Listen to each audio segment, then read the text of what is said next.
Welcome back, dear viewers, and you're still watching The Breakfast Show, and in this segment of our program we will talk about the city of Luxor, as many Egyptians and tourists were keen to visit this historical city in Eid al-Fitr vacation. Now we are joined over the phone by Mr. Said Ali Taha. He is a tour guide. He's going to tell us more about the Eid al-Fitr vacation in Luxor. Good morning. Good morning. So, Mr. Said, as I've just mentioned, that Luxor was attracting many tourists in the past few days during vacation of Eid al-Fitr. So, especially also Al-Kibash Road.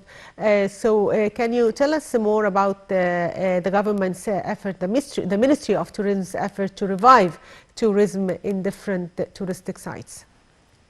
I can tell that due to the different events held by the Ministry of Tourism and Antiquities, like the famous Golden Parade, when we moved the mummies from the Egyptian Museum in Tahrir Square to the Civilization Museum.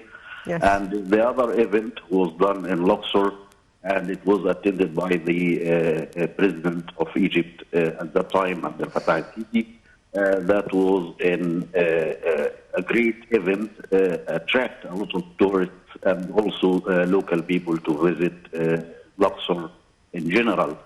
In Luxor, you can pass at least 1 week, and each one day of this week you can see something different between Karnak, Luxor, and also the Valley of the Kings, the Valley of the Nobles, the Valley of the Artisans, the Moruchari temples. There are a lot of antiquities in Luxor, and 1 day is not enough. That's why a lot of people, also the local tourism, visited during the vacation of Eid al-Fitr vacation.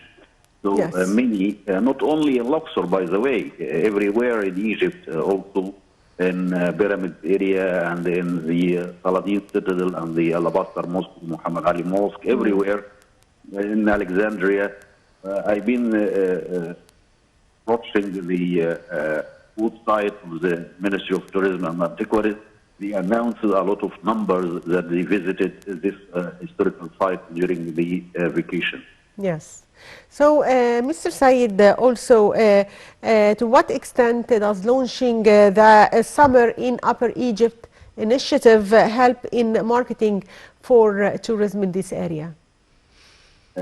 Before, a long time, we had a lot of these excavations and a lot of work being done there, and it wasn't announced, this work.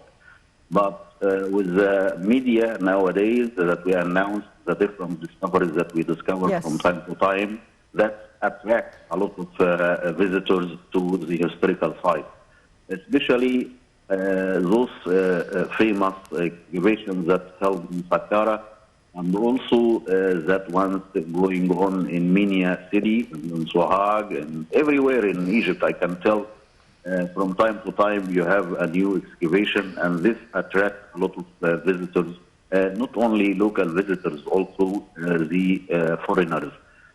When we receive a foreigner group, they always ask how we can visit this new site, and actually it's not that easy. You need to do some special permissions to go to see or to witness the excavation site, because it's very special, as they are discovering new things, and these things not registered yet, and they are afraid, those people that are going to visit the excavation site, they didn't know about the excavation work, and it's not that easy to witness this close.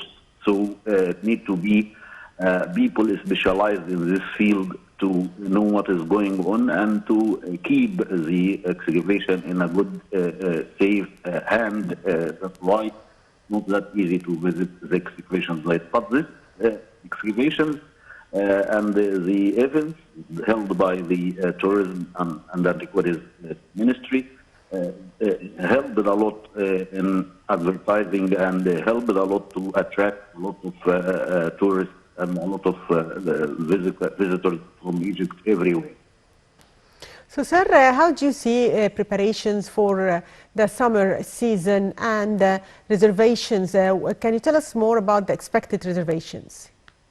Yeah, there are a lot of reservations going on, especially with different visits done by the Yes. Minister of Antiquities everywhere in Europe and in Far East. And they are trying to attract new marks to Yes. the field, especially nowadays we are talking about the Finnish mark from Finland and also from Denmark. There are a lot of people going to reserve, and also Latin America, especially Brazil and Mexico. There are a lot of tourism coming from there nowadays. And we know that the summertime, it is not that easy to, especially with the hot weather, especially in Upper Egypt and Luxor and Aswan. But the new regulation done by the Ministry of Antiquities that they said the entrance fees for the local site and for the tourism site will be the price for the students, I mean half price to go to visit Upper Egypt in general, like Luxor and Aswan especially. So this is a good, done by the Ministry of Antiquities that will attract a lot of tourism and also a lot of, local visitors, and will encourage the, middle class people to visit the area.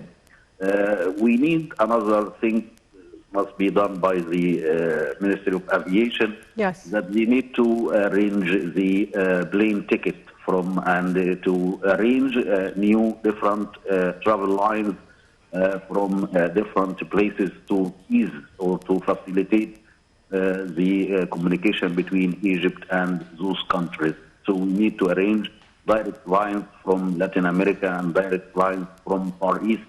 That will help a lot and will attract a lot of tourism in the area. Yes. Sir, also, if we talk about the challenges that still facing the tourism sector, do you think that this sector is still facing challenges, or now with the coronavirus rates declining, now it has a better opportunity? I think so, because as I work in this field, so I can touch it myself. Nowadays it's getting well and better than before, and the regulation is still on. I mean, wearing the precautions of the coronavirus and the COVID-19 is still on, but not that strict as it used to be, because everybody going to treat with this like a normal disease, and with the passing of time will going to disappear. It needs a sort of time and no more than that. But what we need to do, we need to, as I told you, to arrange different travel lines, planes from those new countries, in tourism field.